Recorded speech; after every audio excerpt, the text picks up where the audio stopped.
everyone, my name is Chooch, and today I will be talking about groups.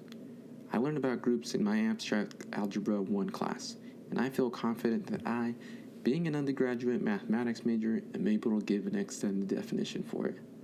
Before I start the first slide, let me give you a little outline of what I'm going to talk about. First, I'm going to go ahead and give an extended definition for it and relate it to something you might know. Then, I'm going to give you the actual definition, but a slight modification to it. Thirdly, I'm going to give you some examples, and then some history behind group theory. Lastly, I'm going to wrap it up and then show you my citations. So let's go ahead and get started.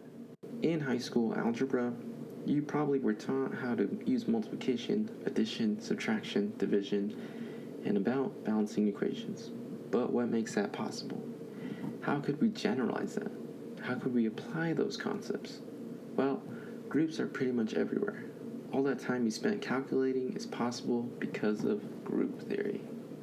So here's a slightly more modified definition.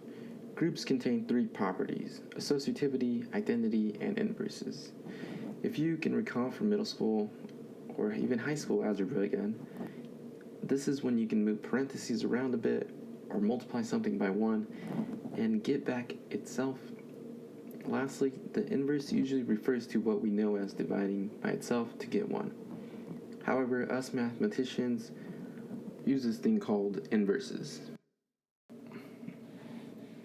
Now, I don't want to go way back into history, but I would like to mention a couple of people who contributed into the creation or development of abstract algebra.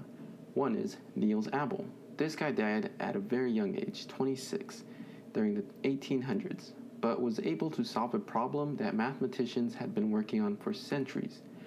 Much of his work that was used is found in subjects for abstract algebra. There are many more mathematicians, but I would just like to mention one more, Arthur Cayley.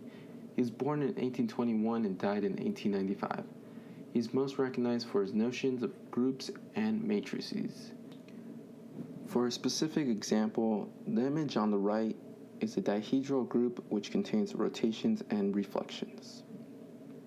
Well, I hope you are better able to understand what groups are. These concepts were being taught as early as elementary school and being widely used in topics like physics, chemistry, pretty much any science. I hope you enjoyed this presentation. Thank you for listening.